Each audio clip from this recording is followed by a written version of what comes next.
Olá, sejam todos muito bem-vindos a mais um episódio aqui do nosso Séries Cast, produto lançamento do Grupo Séries de Comunicação nesta semana muito especial da 25ª edição da Expo Direto Cotrijal. Neste episódio, eu, a coordenadora de jornalismo aqui do Grupo Séries de Comunicação, Daiane Gissen, juntamente com o jornalista Rodolfo da Silva, recebemos aqui para este terceiro episódio o diretor-presidente do Grupo Séries de Comunicação, presidente do Conselho Administrativo e também sócio-proprietário da Estara e vice-prefeito aqui de Nometoc, Gilson Larry Trenepol, para uma conversa para falar um pouquinho da trajetória e a importância que a feira tem, em especial para a Nometoc. Primeiramente, bem-vindo aqui ao Séries Cast. Olá, Daiane, olá, Rodolfo.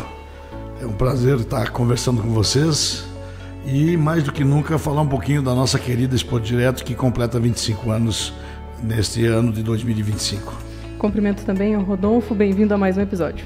Obrigado, Daiane, a minha saudação para você, para o seu Gilson, uma satisfação estar aqui ao lado de vocês e vamos lá, né? Mais um bate-papo muito legal aí sobre a Expo Direto Cotrijal.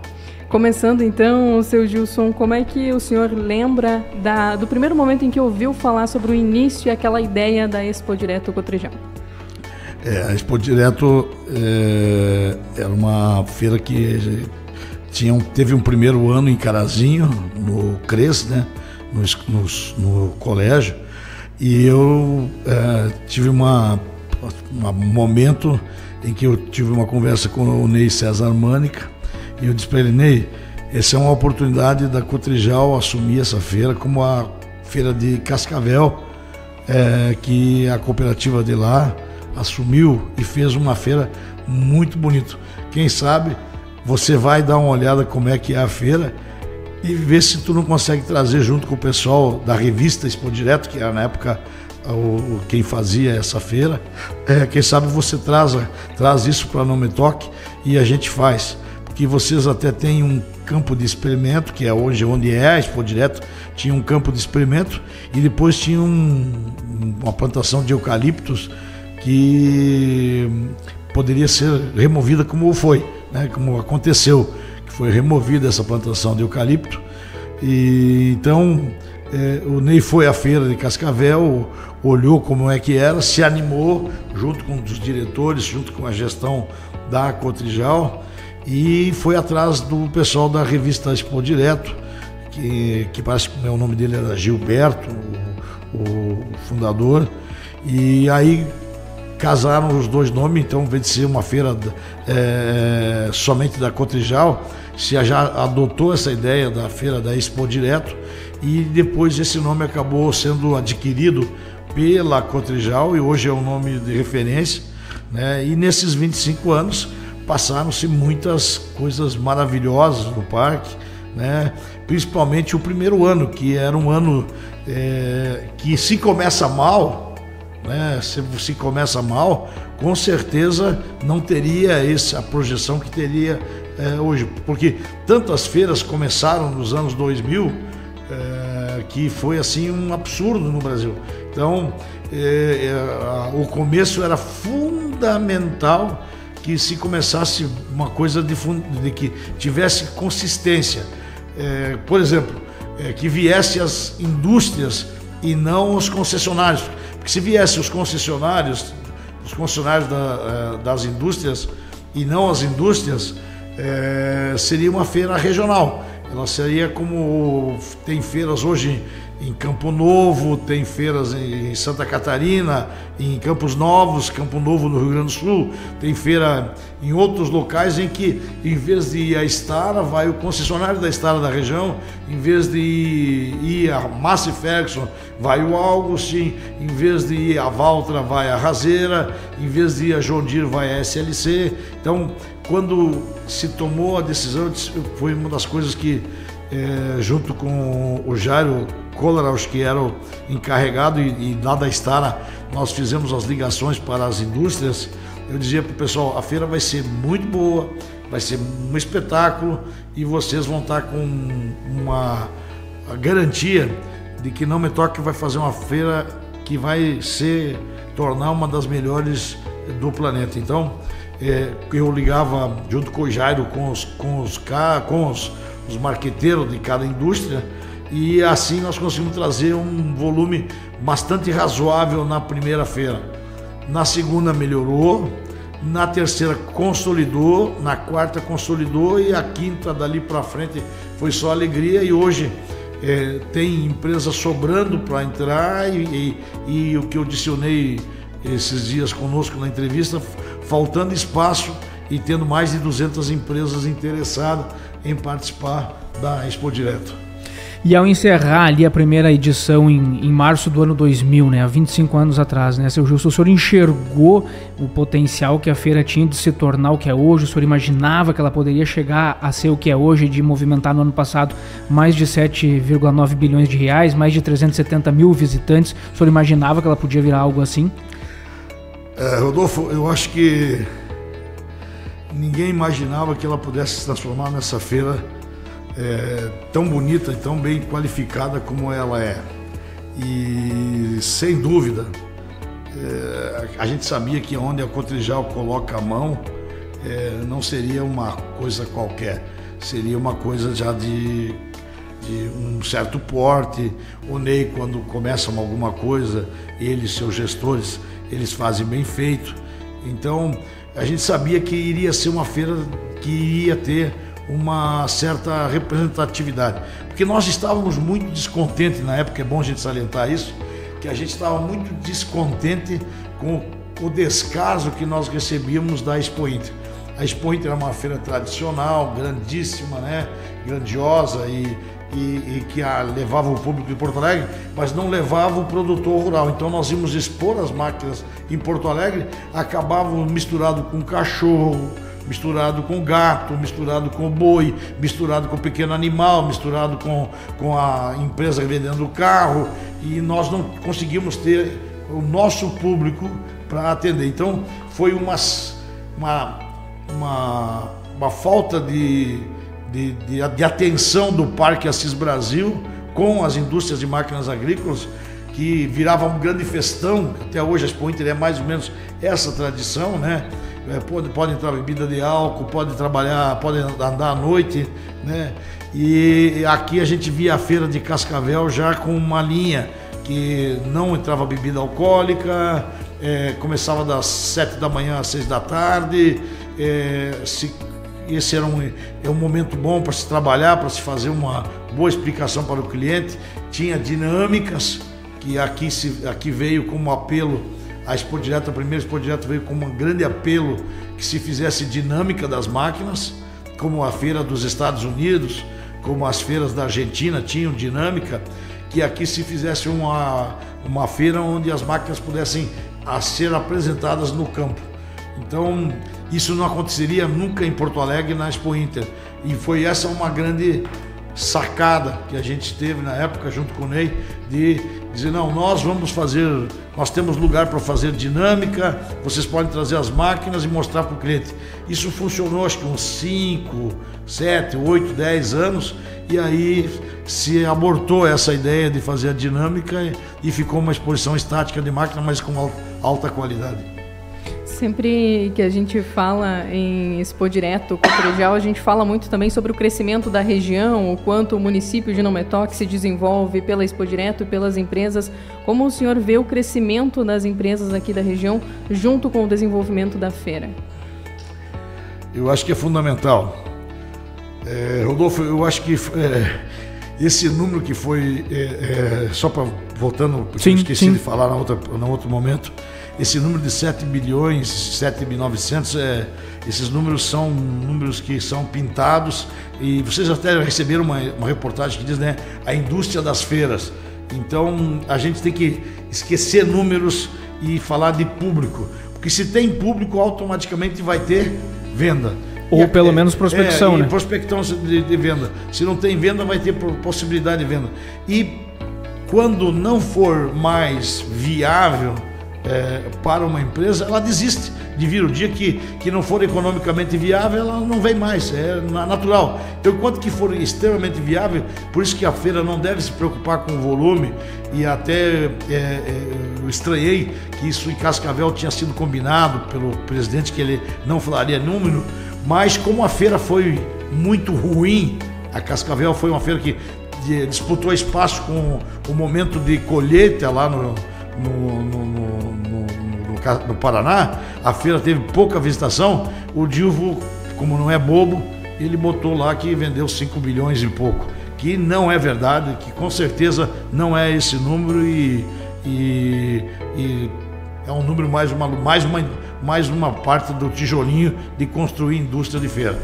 Mas como tu falaste aqui, Não Me Toque, eu acho que não é só as indústrias, eu acho que a rede hoteleira, restaurantes, a própria radioséries positiva, né, a imprensa em geral, aqueles que estão usando suas casas para locação, né, as pessoas que estão sem emprego, que querem um bico ou querem ganhar um troco lá trabalhando lá na feira. Então acaba que é um movimento e ele puxa. Eu acho que todas as chácaras da região estão alugadas, né? Eu acho que todas as comunidades que têm salão, pelo menos aí para o lado de Vitor Greff, isso vai ser usado pelas pessoas que vão fazer a feira, porque vem muita gente de fora e não tem local. Acho que um dos grandes problemas que nós temos para nós não usar mais o parque é a falta de uma rede hoteleira, um local legal, né? Mas de qualquer forma, as indústrias recebem uma das coisas que é fundamental. O nosso pessoal do dia a dia, do chão de fábrica, tem a oportunidade de ir visitar e ter uma ideia de como é que os concorrentes fazem. Então, o nosso pessoal, porque imagina, são 4.000 colaboradores. Desses 4.000, 3.200 trabalham aqui no Me Toque. Esses 3.200, uma bela parte disso tem a chance de visitar a exposição. A gente acerta os horários lá na empresa para sair mais cedo e o pessoal pode ir na feira. Então, esse é um grande ganho que está escondido embaixo do tapete, que ninguém enxerga. Mas tem um ganho, sem dúvida, da qualificação de o pessoal vir aqui no Me Toque, ver as empresas em loco e poder visitar a feira. Então nós aproveitamos muito, nós da Star aproveitamos muito a feira para levar cliente para conhecer a indústria. Pessoas que vêm de outros países, pessoas que vêm de outros estados e pessoas que são daqui mesmo e que por uma condição ou outra nunca vieram à fábrica, a gente aproveita para mostrar. E os nossos fornecedores, é muito importante que eles venham para cá e nós aproveitamos, porque vem muito diretor, presidente de grandes empresas, e nós aproveitamos para apresentar a Star, que faz com que eles tenham uma ideia do macro e isso melhora muito a nossa relação comercial. Bom, além desses exemplos que o senhor citou, seu Gilson, desses benefícios diretos de uma feira, havia naquela época, no começo dos anos 2000, então uma lacuna a ser preenchida em solo gaúcho, digamos assim, pela quantidade de indústrias que temos no Rio Grande do Sul, sediadas, né, no Rio Grande do Sul, seja filiais de multinacionais ou empresas como a Star aqui, que é genuinamente daqui. Havia naquela época uma lacuna a ser preenchida aqui no Rio Grande do Sul em termos de um evento que possibilitasse expor máquina propriamente dita. E fazer elas trabalhar, porque a gente conseguia expor nas feiras regionais, mas a gente não conseguia expor na Expo Inter. Nós tínhamos um espaço que era misturado com toda a feira, que hoje se criou depois do pessoal receber essa pressão da feira de No Me Toque. A Expo Inter mudou nas mãos do Cláudio Bier, ela mudou de atitude e resolveu fazer um lugar só para as máquinas. Então o parque de máquinas é fora do movimento desculpa, daquele porto-alegrense, daquele cara que mora nas grandes cidades, que vai na feira para ver o boi, para ver as máquinas, e aí você acaba... Que não conhece, né? Que não conhece o cara, e com a maior boa vontade, e a gente acaba se desgastando, porque a gente quer sempre atender as pessoas que chegam no stand. Então às vezes tu está atendendo um cliente de qualidade, e vem um outro e você começa a perder a sua atenção. E aqui na feira de No Me Toque, a grande diferença é que dificilmente você vai ver uma pessoa que não é do ramo que está ali. Normalmente ou ele é fornecedor, ou ele é cliente, ele é produtor, ele é sementeiro, ele é ligado à indústria de uma forma ou de outra. Então a feira de Porto Alegre na época, e por isso a feira No Me Toque ganhou essa projeção assim, foi ser boom, né, de uma hora para outra. foi porque nós, junto com o Ney, a gente conversou na época de fazer dinâmica. E era incrível, como falar assim, uma feira de dinâmica de máquinas, que as máquinas colhessem, plantassem, movimentassem com as carretas, subsolassem. A gente tinha todas as máquinas que fazia à direita, onde é que é o estacionamento ali, quando, né? Ali era tudo um parque onde era plantado soja, plantado milho, a colhedeira colhia, botava dentro do graneleiro, o graneleiro ficava do lado, ia uma colhedeira da John Deere, ia uma colhedeira da Massey, e os produtores iam embaixo para ver quem botou fora, quem não botou fora, né? Ia uma colhedeira da New Holland, ia uma colhedeira da Case, ia um trator com uma semeadeira da Star Isfield na época, ia um da John Deere, e assim, vê-se tudo. Quer dizer, todo mundo queria fazer aquela dinâmica e ia, sei lá, 10 mil pessoas, 5 mil pessoas nessa dinâmica. Então, acabava que até certo ponto, era um baita de um risco. Porque se a máquina não funcionasse, ali o furo era mais embaixo. Então, a gente tinha que fazer uma prova, a máquina tinha que realmente estar bem montada. E aí, só para vocês conhecerem isso, começou em outras feiras que também tinham dinâmica, começou a acontecer sacanagem. O cara desengatava a corrente, quando tu estava mostrando a máquina, um concorrente vinha sorrateiramente e desligava uma mangueira, tá? E aí quando tu ia largar a máquina não funcionava, e aí foi dando aquela corrida, e hoje nós não temos mais nenhuma feira de dinâmica de máquinas no Brasil, por o medo de fazer fiasco, e esse fiasco às vezes não ser culpa tua. Não ser culpa tua, ser uma coisa que um concorrente usou de maldade para ti. E nós tivemos uma situação extremamente incrível, né, assim, difícil. Nós estávamos colhendo milho na feira de Ribeirão Preto, na nossa linha que nós ia colher o milho, então todas as máquinas tinham uma linha, e na linha que nós fomos colher foi colocada uma barra de ferro atrás da planta do milho, assim, foi colocada uma barra de construção atrás e colocada no chão. Então quando a colhedeira chegou para colher aquela carreira de milho, só deu o estouro, né? E a máquina parou, né? Então isso acabou que desgastou e criou um certo... Não, eu não vou... A Stara, por exemplo, a partir daquele dia, falou, eu não participo mais de dinâmica, porque a dinâmica tem pegadinha aí no meio, sacanagem. Perfeito. Que absurdo, né? É uma situação... Mas essa a concorrência, lamentavelmente, ela às vezes não joga nas 4 linhas. Falando ainda sobre as feiras, né? O senhor falou que a feira se comparou e se pegou como modelo do Paraná, e o senhor também conhece diversas feiras ao redor do mundo. Como o senhor vê a Expo Direto Cotrijal comparada com as demais feiras e o seu posicionamento hoje no mercado? Bom, eu acho que conheço todas as grandes feiras do mundo, e onde existe o agronegócio, né? Feiras estáticas. Hoje praticamente tem uma feira de dinâmica nos Estados Unidos, tem uma na Argentina, e o resto praticamente não existe mais feira de dinâmica. Dinâmica que a gente dizia era as máquinas trabalhando no campo, tá? Então... E por esse motivo que o senhor elencou, mundo afora também? Eu não sei o que aconteceu no mundo, se as empresas tiraram o pé, qual foi Aqui no Brasil, sem dúvida alguma, foi essa sacanagem que tirou, as pessoas foram tirando o pé para não correr o risco de...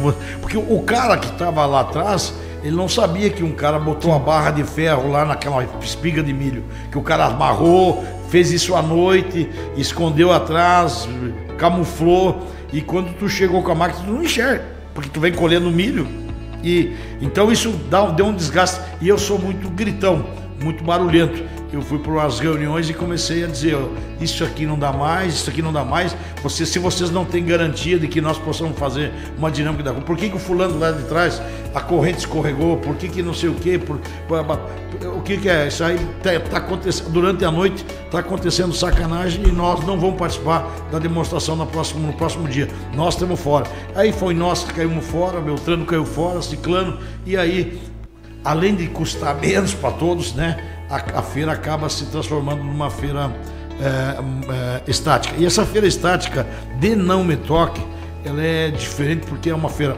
primeiro que é gratuito, né, você só paga estacionamento. Segundo, que tem um baita de um parque de alimentação que permite que as pessoas passem bem durante o dia. Segundo ou terceiro lugar, você encontra banheiros limpos, que esse é um grande problema nas feiras. A AgriShow continua sendo um fiasco, seus banheiros são absurdamente horríveis durante a feira. Se você precisar de um desespero, você pensa umas 20 vezes se você vai naquele banheiro. Então, e aqui não, aqui nós temos um banheiro limpo, inclusive podem até tomar banho, e não é é um conjunto de vários. E esse também, para você ter uma ideia, Rodolfo e Daiane, esse foi um apelo, porque na Expo Inter não tinha banheiros, tá? E a gente dizia, fazem banheiros para nossos clientes, e os caras não davam bola. Então aqui, quando começou, já se começou sabendo dos problemas dos adversários, dos nossos concorrentes das feiras de fora. E aqui, desde o primeiro dia, desde a primeira feira, é uma feira limpa. Vocês vão lá na Expo Inter e vejam como é que é a Expo Inter, tá? Não é? Ela é de tudo que a gente se encontra. Papel, sorvete no chão, é jornal, é revista, é folheto, é isso. É uma feira glamurosa, à noite ela cativa, tem aquela coisa de comer na cocheira, às vezes sai carreteiro, tem seu apelo. Mas essa parte da limpeza, Não Me Toque dá exemplo para o mundo, e dá exemplo para o mundo também de limpeza, de organização. Você não tem essas filas monstruosas que tem, como tem no AgriShow, por exemplo. Você chega lá no AgriShow, pra vocês terem uma ideia, lá no AgriShow tem gente vendendo ingresso, e entra 2 carros de cada vez do estacionamento. E você paga, acho que esse ano é R$150 para estacionar lá, tá? E você deve pagar uns 120 a R$150 para entrar. Eu não sei dizer mais ou menos quanto é que é, mas sempre uma ideia de $30. Isso deve dar mais ou menos esse valor, $25 mais ou menos, que a empresa multinacional que faz a feira, que organiza, ela vê a sua avaliação em cima do dólar. Então, imagina, se você for lá na feira, for um produtor, tu já vai com um carro, se for em 3, tu vai botar 100, vamos botar tudo só 100. R$100 de estacionamento, R$100 vezes 3 são 300 de ingresso. Você vai gastar para comer qualquer coisinha lá na AgriShow, tu vai gastar 150 pila. Se você for num restaurante, mais ou menos, você vai gastar 250. E se você for no top da feira, você gasta 400 ou 500 pila para almoçar, tá? Então isso aqui Não Me Toque não é assim. É uma feira para todos os povos, para todas as pessoas, para o povão e participar se quiser. E ela não é uma feira cara, porque só tem o estacionamento e alimentação. E na hora em que vamos dizer assim, a Expo Direto estava se constituindo, organizando a primeira edição, depois analisando os resultados da primeira edição, planejando a segunda, o senhor, por exemplo, tinha esse relacionamento direto com a direção da Cotrijal para falar das suas experiências nas feiras mundo afora, sugerir? O senhor foi ouvido dando sugestões do que a feira precisava para ser eficiente do ponto de vista do expositor? Sem dúvida. Sem dúvida, tive a porta aberta e usei a porta, né? Porque a gente tem uma feira na nossa casa, a Stara e a Jassa e a Grasmec e o Roster são as únicas empresas, e a Starrar, que tem uma feira na sua casa, né? Não é muito mais do que 5 quilômetros da fábrica, né? talvez a Jã 3 quilômetros, que é mais distante, e nós ali é 1.000 metros, né, para chegar na feira, 500 metros para chegar na feira, levar nossas máquinas. As nossas máquinas vão rodando, né? Então, se nós não precisa nem colocar no caminhão prancha, não, né? se nós não aproveitássemos isso, seríamos uns tontos, né? Então nós chamamos os nossos colegas, fomos trazendo o nosso pessoal e fomos trazendo público. Ajudando a trazer público, e o que tinha que às vezes dar uma melhorada aqui, uma melhorada ali, a gente falava, por exemplo, não tem, os bancos não estão, nós temos que trazer banco, porque o banco financia. Se nós não trouxer o banco, não adianta nós vir com as máquinas. E aí foi se buscando Banrisul, Banco do Brasil, Caixa Econômica, Bradesco, Santander, e assim por diante, né? BRDE, Badesul, e aí por diante, né? Vindo os bancos de fábrica, quer dizer, veio dinheiro, veio gente, veio máquina e veio uma feira que tinha consistência, que dava para quem fosse expor todo o respaldo. A única coisa que nos falta, o que nos falta aqui? Um bom centro de evento, que é uma coisa que a Cotrijal pode fazer, e eu acho que a própria feira fazer um local, a Cotrijal dá o terreno para alguém construir um hotel de aí 200 quartos, né, para que a gente possa ter durante outros encontro do abelheiro, essas outras feiras regionais, talvez, né, uma feira de móvel, uma feira de caminhão, uma feira de, sei lá, temos que procurar pensar em alguma coisa, mas para que o parque possa continuar tendo atividade, e que para a região, como a feira de Hannover, para vocês terem ideia, na Alemanha, a feira lá, ela tem, a cada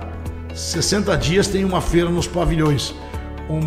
É a feira de máquina, é a feira da indústria de informática, é a feira não sei o que, é a feira de móveis, é a feira de implementos agrícolas, e ela vai rodando, e ela a feira de máquinas é feita de 2 em 2 anos, mas a cada 60 dias tem evento. Então as pessoas que moram em torno do Hannover já estão acostumados a ter 2 caras na sua casa, que é alugada, né? Aluga o lugar, dão a chave para você entra na casa, tem o café da manhã, lava a sua roupa, e se você quiser levar na lavanderia também pode, mas lá, porque além de ter uma puta de uma rede hoteleira, que é pleno, não chega. Então como é que é o Airbnb? Esse mesmo aí, tá? Eles fazem de locação. Antes você fazia, botava anúncio no jornal, ou eu preciso ou eu tenho. Busco. Eu busco ou eu tenho para alugar. E a gente alugava essas casas, e isso é uma renda muito extra que entra aqui no Metoque, né, com as casas que podem ser alugadas. Fazendo, digamos, um paralelo com Hannover, o senhor acha que agora também com o Não Metoque, o posto de combustível, os hotéis que tem, restaurante, o próprio fenômeno das pessoas alugarem suas próprias casas para os visitantes, o senhor fazendo um paralelo lá com o Hannover, está se consolidando uma cultura na cidade para receber a feira? Aí não tenho dúvida, né? Porque já as empresas, os restaurantes, as casas, as pessoas já deixam para tirar férias. Na Expo Direto. Né? Não, melhor dizendo, os restaurantes tiram férias antes para ficar na Expo Direto com força total, trabalhando 24 horas por dia, se preciso. Então, para quem era restaurante, casas, e local para alugar, há 30 dias atrás já tinha gente trabalhando por aí, tá? E vai ficar mais uns 20 ou 30 dias depois da feira. Então, 60 dias que vai ter fluxo de dinheiro, fluxo de pessoas, e isso é riqueza para o município, né? Riqueza para as pessoas, e mais do que isso, né? Não Metoque passa a ser conhecido no mundo, no mundo, o pessoal fala, a feira mais bonita, a feira mais ajeitada, a feira mais caprichada é lá em Não Me Toque, é a feira de máquinas agrícolas Não Me Toque. Os grandes empresários do Brasil e do mundo vêm na feira de Não Me Toque. O senhor já ouviu comentários assim no exterior?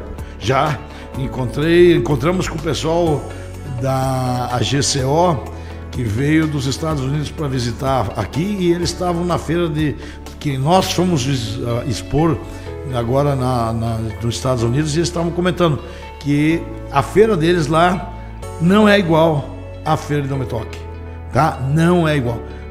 Para vocês terem uma ideia, não tem um banheiro físico, tudo é com esses banheiros químicos, tá? Lá não tem um stand parecido com o que a John Deere montou aqui, que a Massi montou aqui, que a Stara montou aqui.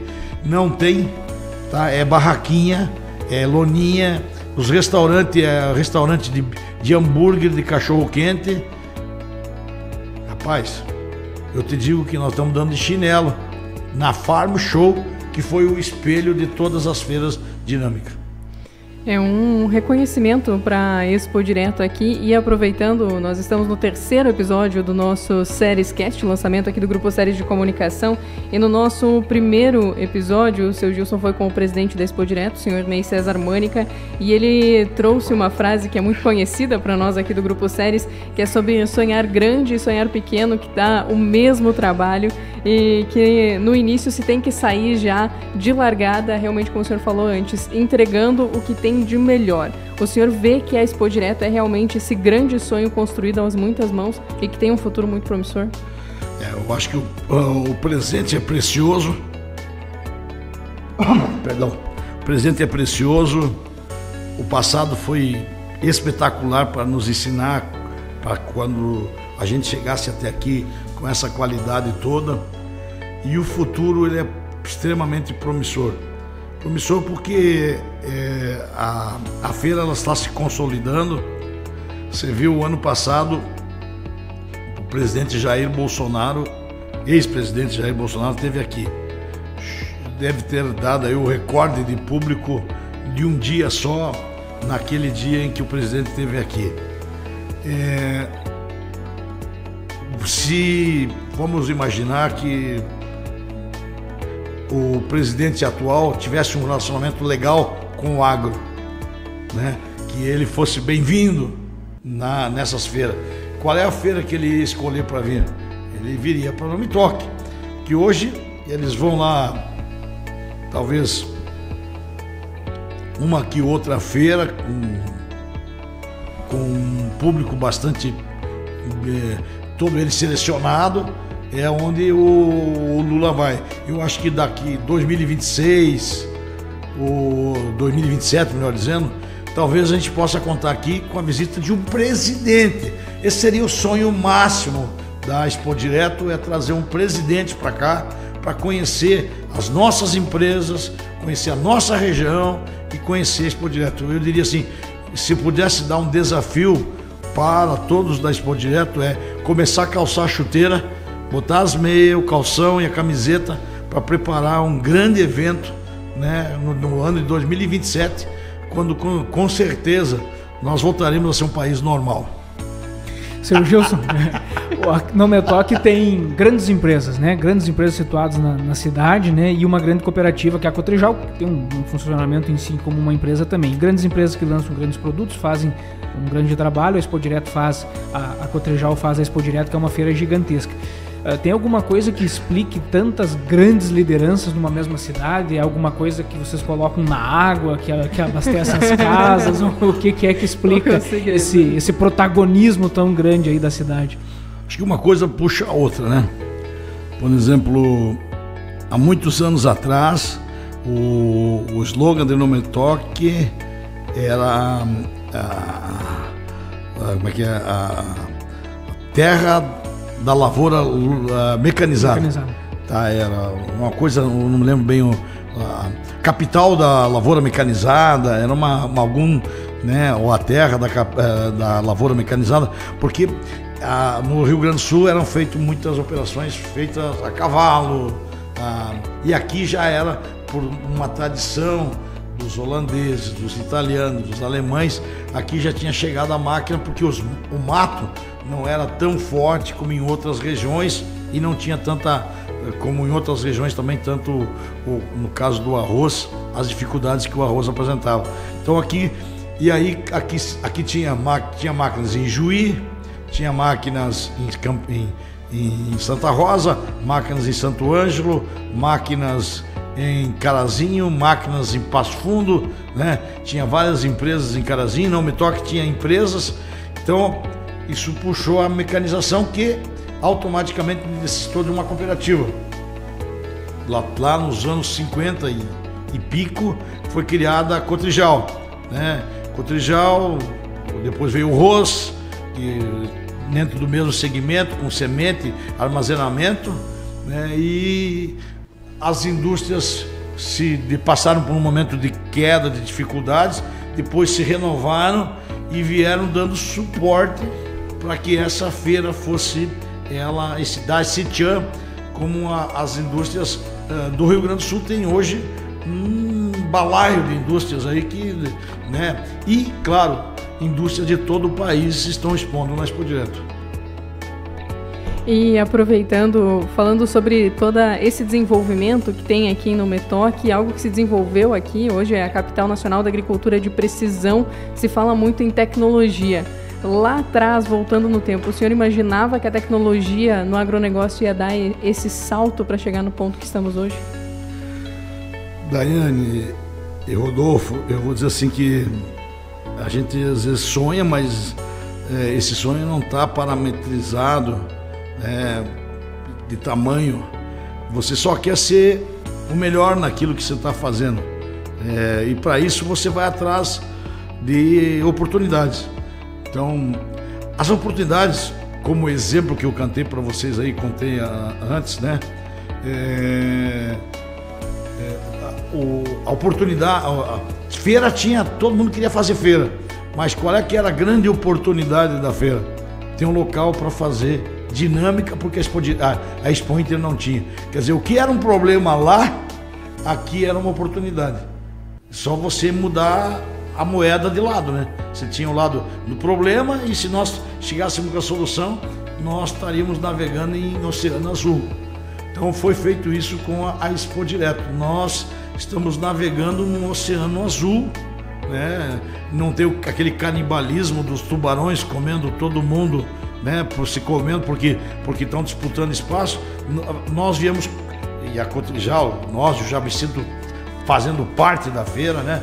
Sendo um dos que ajudaram, mas a Cotrijal, junto conosco, com as indústrias, construiu o seu oceano, construiu sua representatividade, e nessa feira tem muitos amigos nossos do Brasil que vão descer em Carazinho, vão descer em Passo Fundo, vão descer em Erechim, vão descer em Cruz Alta com seus aviões, tá?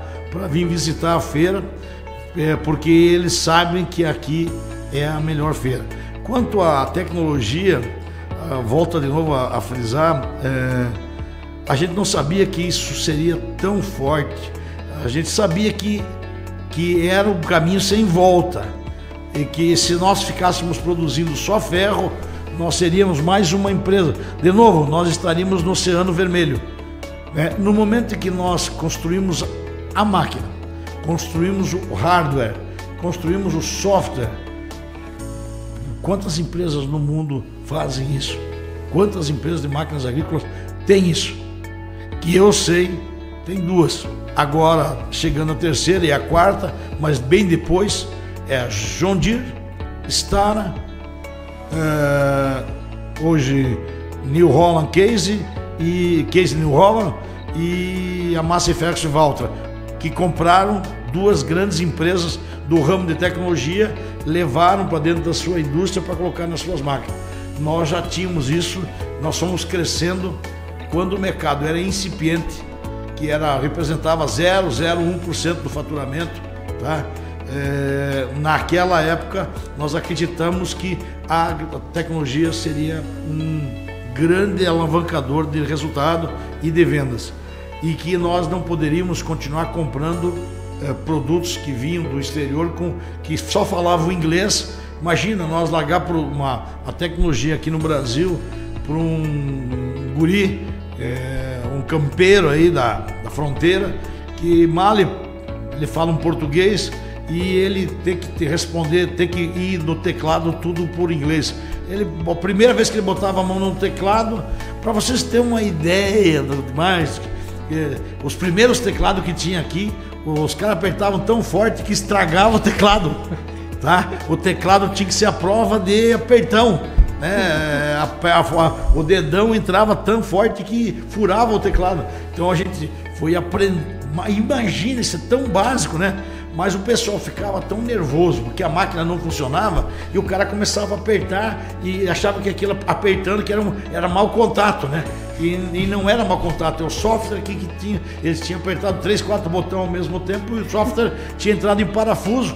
E aí, para resolver o software, tinha que vir alguém dos Estados Unidos. Porque os telefones não funcionavam, não tinha internet, não tinha celular, então era um absurdo. Mas a gente viu que isso... E aí, de novo, a moeda da oportunidade e a moeda do problema. Esse é o problema, tá? E quem resolve esse problema, onde é que ele vai estar? Vai estar de novo no Oceano Azul. Ele vai estar resolvendo um problema. E se ele puder falar, como o nosso computador hoje fala, espanhol, fala português, nosso computador fala inglês e fala russo, tá? E se precisar, falar chinês. Se precisar, então com inglês, se precisar vai falar alemão, porque é só nós botar lá dentro no software que é nosso, nós botar a linguagem em alemão, seja lá o que for. Então hoje um cara na Argentina, um cara na Colômbia, um cara no Paraguai que é espanhol, vai lá o teclado, como nossos celulares, né? Nossos celulares tem lá, tu quer botar o celular e falar inglês, fala espanhol, né? Fala português, e isso nós fizemos. Mas imaginem, vocês têm que imaginar, meninos, essa tecnologia na mão de um cara lá no Tocantins, lá na Paraíba, lá no Maranhão.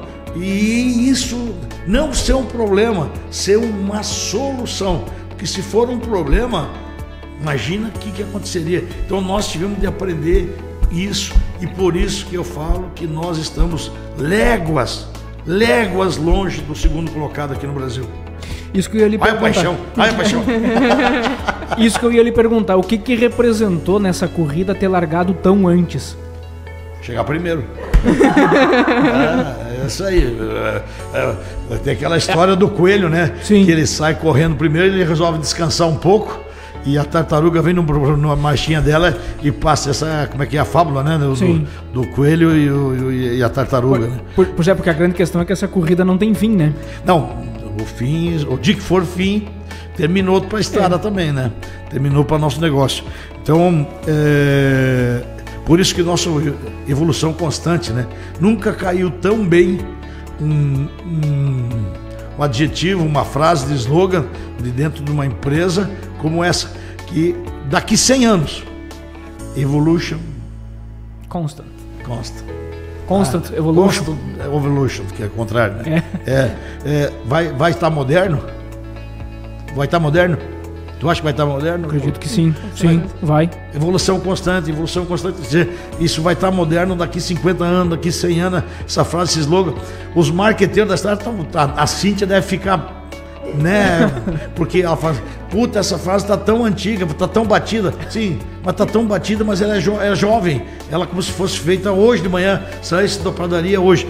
Como esse exemplo aqui do positivo. O positivo também é uma coisa que daqui 100 anos, há 100 anos atrás o cara já dizia, e aí, tudo Alice? Alice, claro, né? Né? Tanto que tem o apelido de Chimitão, né? Sim. Chimitão, tava falando Chimitão. Ou o positivo, que nós falamos que é o positivo, o legal, o joinha, que... Tanto que o Facebook acabou nos copiando, né? E o senhor deixou também os concorrentes sem saber o que fazer na hora da foto, né? Porque não pode fazer assim, né? Não. Os caras estão inventando de tudo, mas às vezes o cara vem do concorrente para tirar uma foto comigo, faz assim, fala, não, Gilson, não. Fala, faz assim, rapaz, porque, não posso. Se o dono vê eu fazendo assim, vai dizer que eu tô sendo estar. Aí os caras tiram com as mãos para trás, aí tiram com a mão no cabelo, e tiram com a mão no bolso, né? E nós assim, né? Eu já não tô mais fazendo nem assim, tá? Agora eu já tô fazendo assim. Dois. Firmar. Para firmar. E falando justamente sobre tudo isso que o senhor trouxe, o senhor sempre teve uma paixão muito grande pela comunicação, e o Grupo Séries de Comunicação está chegando agora na sua 4ª cobertura da Expo Direto Cotrijal como grupo de comunicação, também a 4ª edição do Séries AgroNews. A gente está lançando o Séries Cast, tem uma evolução aqui no Grupo Séries também. Para o senhor, como é que é ver também esse crescimento do Grupo Séries, tendo em vista essa paixão que o senhor tem pela comunicação? Pois é, né? Um domingo aí, eu estava em casa, sozinho, e aí fui fazer uma sauna, e tu sabe que a gente voa quando tá no pensamento, o pensamento voa, né? E eu falei assim, vou voltar ao tempo, me lembrar por que é que eu fui para a comunicação, né? Por que eu sempre... Lá em 1968 eu já tinha participado de um programa de rádio no qual eu fui o escolhido para declamar uma poesia, né? Então eu devia ter uma certa entonação, porque eu não sabia ler direito ainda, mas eu me destaquei dentro da minha turma, que era o 2º ano primário, né? Para mim, lá na frente, na rádio, no programa, na Semana Farroupilha, semana de 7 de setembro, não me lembro mais, mas eu tinha que declamar uma poesia. E eu declamei não declamei, era uma leitura, e eu me borrei tudo. Tá? Chegando no meio lá, comecei a ficar nervoso e trancou. E aquilo para mim foi foi um problema e uma oportunidade.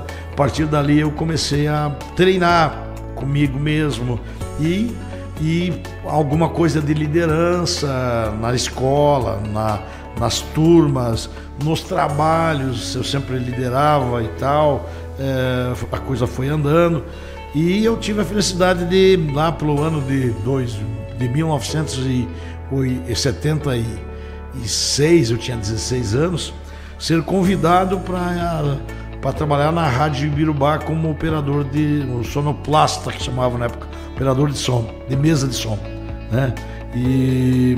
Mas eu aproveitei a oportunidade, de novo, né? Eu aproveitei a oportunidade para me apaixonar pelas músicas. Eu fazia sempre um programa com as melhores músicas. Eu acho que o cara que não sabe escolher música não deveria fazer programa nenhum de comunicação. Se o cara não sabe que tem música que nunca vai ficar velha, e o cara que não sabe escolher música, ele não serve para comunicação. Ele tem que escolher músicas, ele tem que se preocupar, ele tem que ouvir as músicas antigas, médias, do meio, ele tem que procurar isso, não ficar só no mundinho dessas. Hoje é um batidão, tudo aquele, um violão, um cara gritando no microfone, não tem mais arranjo, não tem mais aquela coisa toda. Vai para trás que tu vai encontrar isso nas músicas. Então, quando eu entrei na Rádio Ibirubá, era ABBA, Boney M, Pink Floyd, Beatles, Elvis Presley, Queen estava começando, e assim por diante. E a gente escolhia as melhores músicas para tocar no AM, tu imagina? E naquela época, Daiane, só podia botar uma música em inglês a cada hora. Então por isso que tinha muita versão em português de músicas inglesas.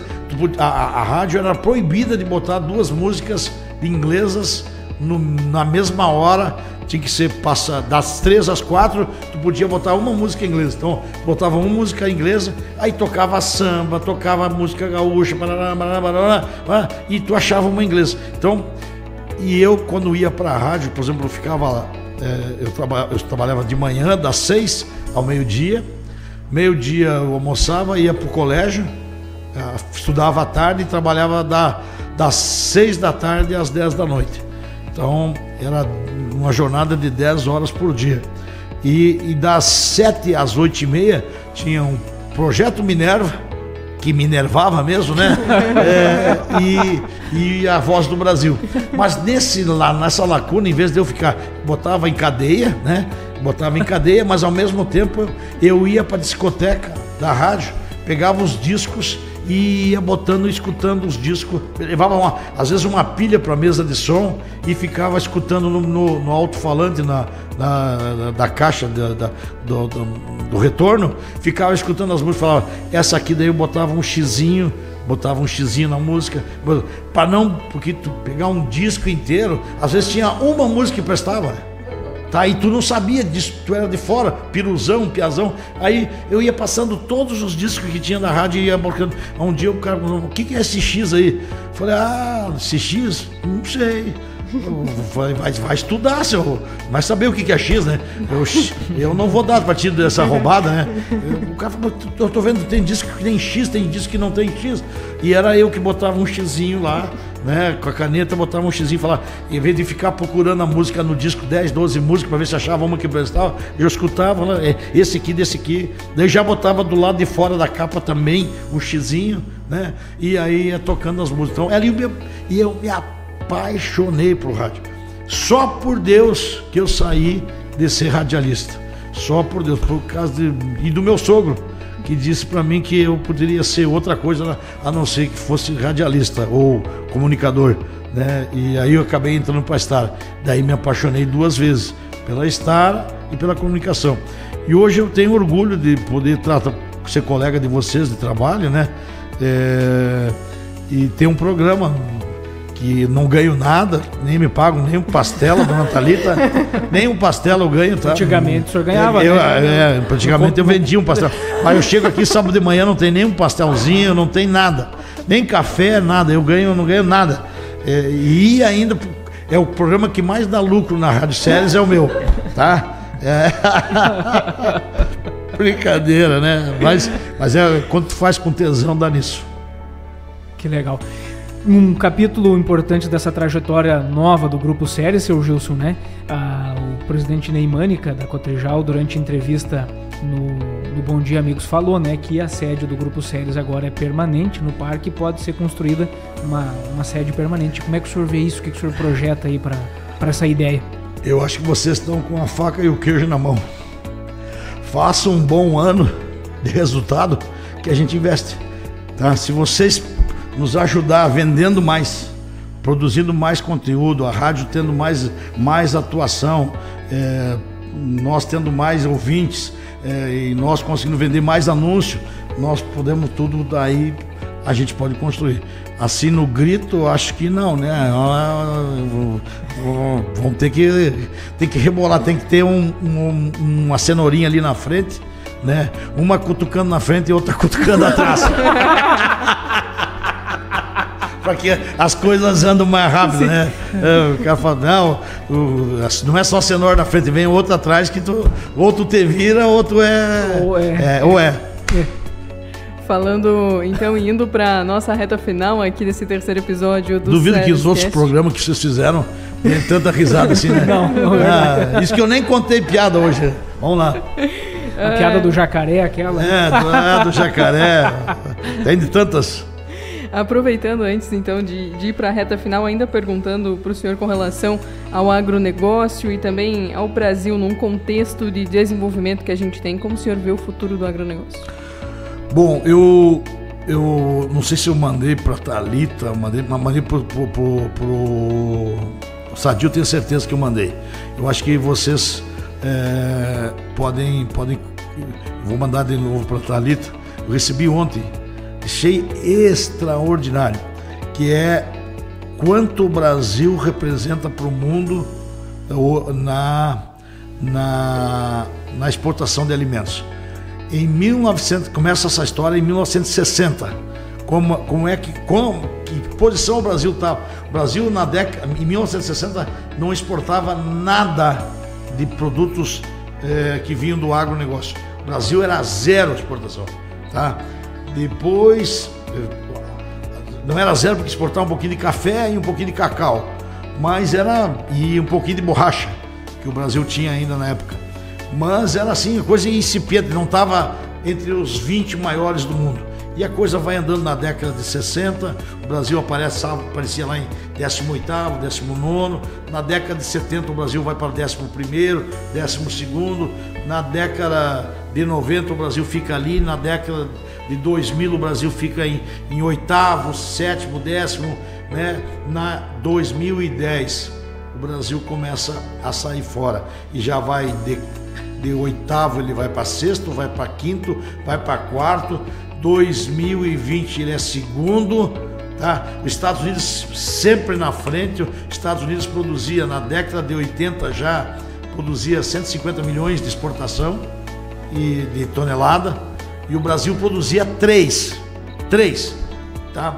E o Brasil vai crescendo e vai crescendo e vai crescendo, e em 2023 o Brasil passa os Estados Unidos. O Brasil bota 187 milhões de toneladas de exportação e os Estados Unidos 150, continua nas 150. E aqui continua sendo uma fronteira agrícola.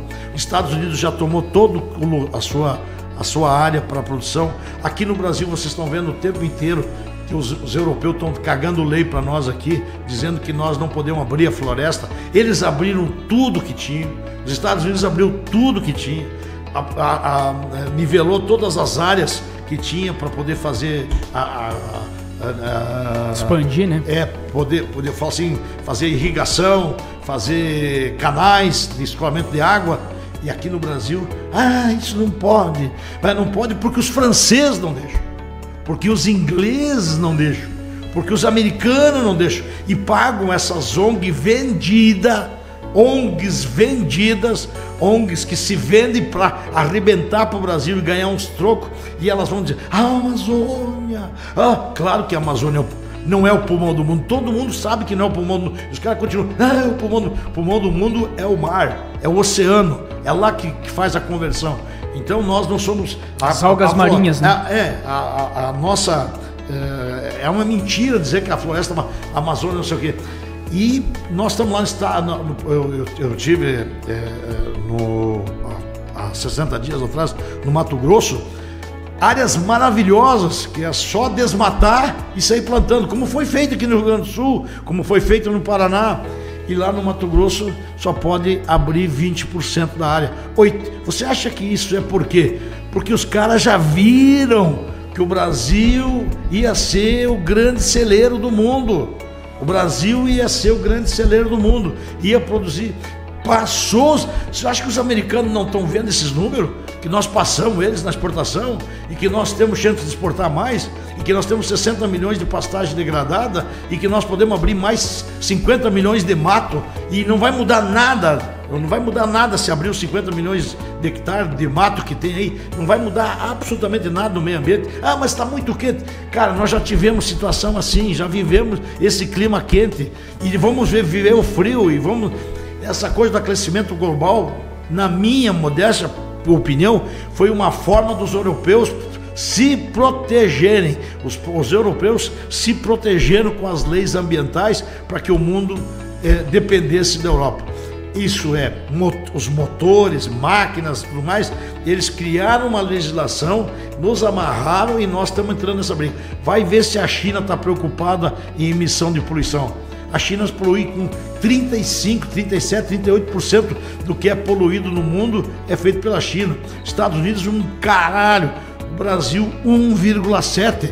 Nós podíamos pelo menos poluir 10% para tomar toda essa paulada que nós tomamos na cabeça, pelo menos 10%, né? Nós poluímos 1,7% e apanhamos de chinelo dessas ONG, apanhamos do seu lá, o do Canadá, o da França lá, os alemães vêm aqui, cara, Ó, vou só dar um bizu para vocês como o mercado ele é duro, o mercado é complicado. O mundo falou que a guerra Rússia e Ucrânia, que a Rússia estava embargada, né? Não ia negociar mais com o mundo que estava envolvido, na ONU, as empresas que tinham não podiam mais vender para a Rússia não ia conseguir comprar, como ela não ia conseguir comprar, ela tinha que se abaixar na guerra e quem é que puxou isso? Os alemães, os franceses, os ingleses, os italianos, a comunidade europeia, os Estados Unidos. Sabe quem é que não estava vendendo para a Rússia ultimamente? Somente os Estados Unidos. Os alemães tiravam as máquinas de dentro do pátio deles e atravessavam a fronteira e entregavam lá na Rússia. Quer dizer, como é que tu está falando para mim que eu tenho que fazer embargo econômico? Querem que o Brasil, e eles estão denunciando nós, brasileiros que vendemos para lá, eles estão denunciando nós que nós não podemos vender porque tem embargo, mas eles saem as máquinas da casa deles e entregam lá. Quer dizer, que moral de cueca esses alemães estão pregando para nós, né? Que moral de cueca, que moral. E nós estamos caindo nessa roubada. Vão lavar o pé. Desculpa, tô bravo. Não é tão bravo, eu fico chateado. Porque são coisas que não fazem sentido. Cara, daí o Brasil não pode, nós da Estado estava com exportação para lá, nós estamos gingando mais do que bolacha em boca de véia, né? Para poder passar por aqui, passar por ali. Agora os americanos não vendem nada e os alemães se aproveitaram do mercado, porque não vai os brasileiros, não vai os americanos, e os alemães e os franceses e os italianos e os ingleses tiram proveito da de braçada e continuam vendendo, recebendo dinheiro, e os caminhões saindo da Alemanha, atravessando a fronteira e indo entregar lá do lado. Bocó e os outros, né? Então a gente já está indo aqui para a reta final, o pessoal já está nos fazendo, mas eu tenho uma pergunta ainda que eu não posso deixar de fazer para o senhor. Na 24ª edição da Expo Direto, o senhor deixou o seu nome também na calçada da fama, um grande momento, uma grande homenagem. Como é que é esse sentimento também de ter esse reconhecimento?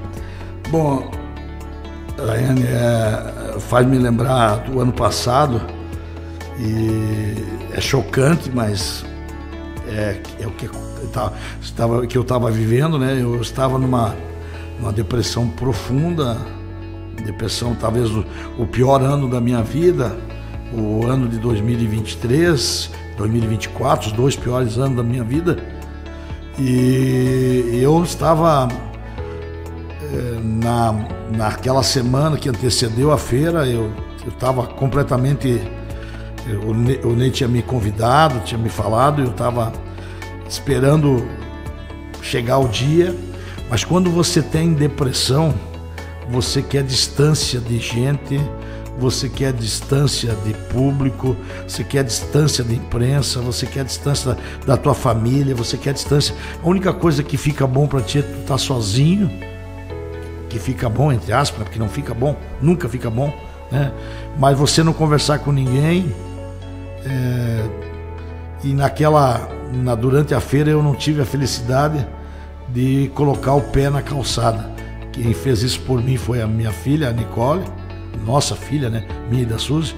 Ela foi me representar porque eu não tinha condições psicológicas, não tinha condições físicas,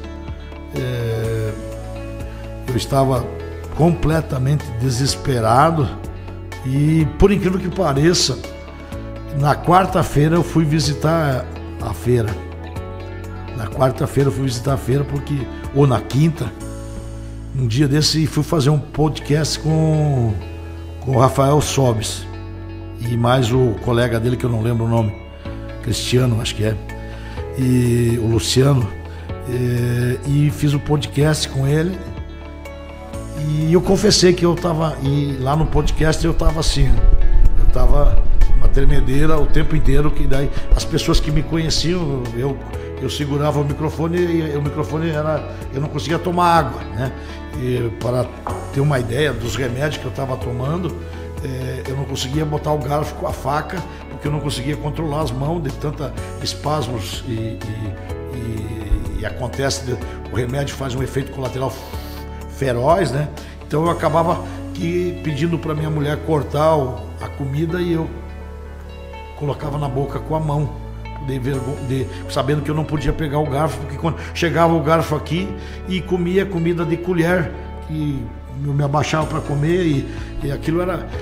Então eu tinha vergonha de sair, tinha vergonha de aparecer, tinha vergonha de ir na feira, e não sei porquê, mas alguma coisa me levou aí nesse podcast.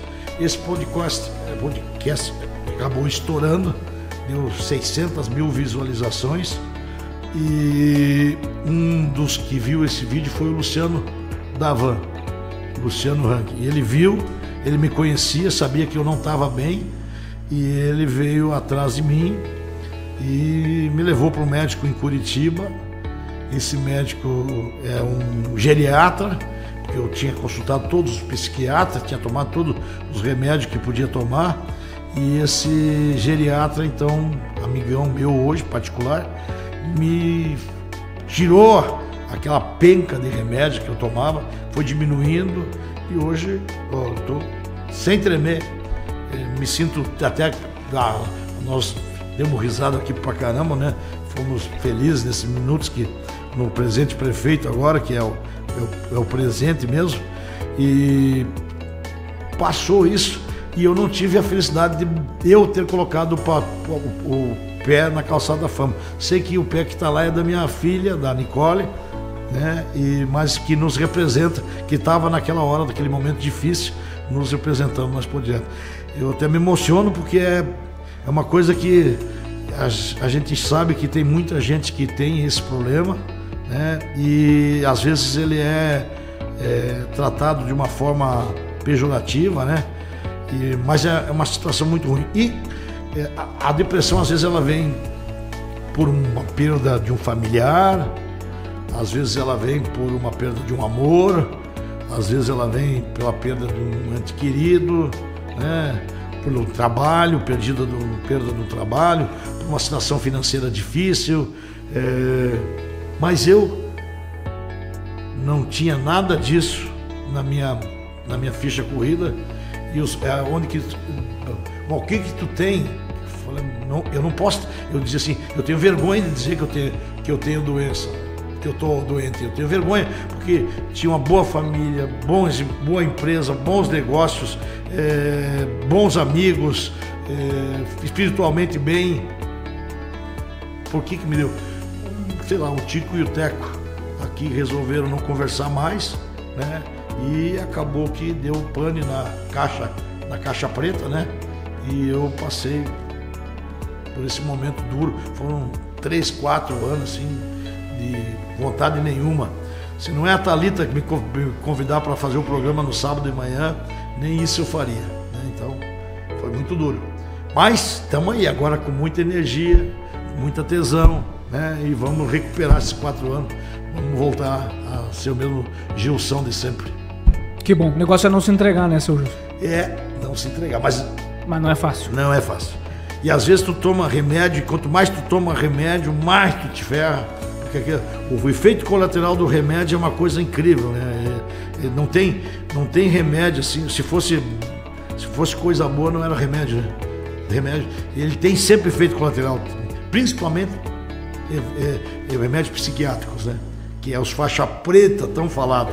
Esses faixa preta, se você misturar uma bebida, se você não comer direito, se alimentar de acordo, você tem várias possibilidades de fazer com que o remédio seja mais danoso à tua saúde do que se você não tivesse tomar o remédio.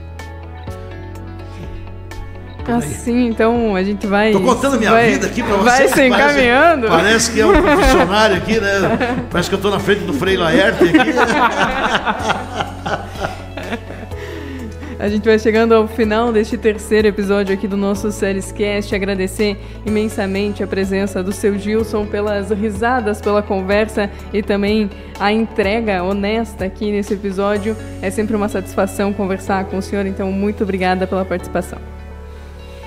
Muito obrigada também, Rodolfo, pela participação nesses 3 episódios. Eu que agradeço a confiança para eu estar aqui empunhando esse microfone, né? E foram momentos muito bons. O presente perfeito, como o senhor falou, né, seu Justo, um momento que a gente se abstraiu, né? Isso aí. Como é bom largar o celular, como é bom conversar, dar risada, abrir o coração. Foi muito bom para mim. Levarei para sempre a recordação desses momentos e vida longa aí ao Grupo SESI de Comunicação. Vida longa ao Grupo SESI, vida longa a vocês, as nossas famílias, os nossos amigos, vida longa a Expo Direto, vida longa para a Estara, e que a gente continue sonhando grande por uma questão de economia, porque sonhar grande dá o mesmo trabalho, sonhar pequeno, né? Vocês já falaram, sonhar grande e com certeza, diria assim, eu relaxei e pela segunda vez aí estou falando dos meus problemas particulares, né? Mas eu sei que talvez tenha gente aí que tenha o mesmo problema. Acredita em Deus, uma hora, a tua hora chega e tu vai sair do buraco e vai viver novamente, vai ver que o mundo não é cinza, que o mundo tem um sol maravilhoso, tem uma lua linda, tem estrelas maravilhosas, você tem amigos, você tem família e você pode sim ser uma pessoa feliz. Vamos junto nessa luta. Se precisar de mim, estou aí para ajudar. Simples assim. E assim eu fico quase sem palavras para encerrar esse podcast. Agradecer a você que acompanhou o Grupo SESI de Comunicação. Esse é o nosso 3º episódio. Se você perdeu algum, o primeiro ou o segundo, com o presidente da Expo Direto Cotrijal, o senhor Ney César Mânica, com o seu Enio Schroeder, vice-presidente da Cotrijal, é só acompanhar nosso canal no YouTube, no @canal Grupo SESI, que você encontra todos os episódios. E assim a gente encerra esse 3º episódio especial na 25ª edição da Expo Direto Cotrijal.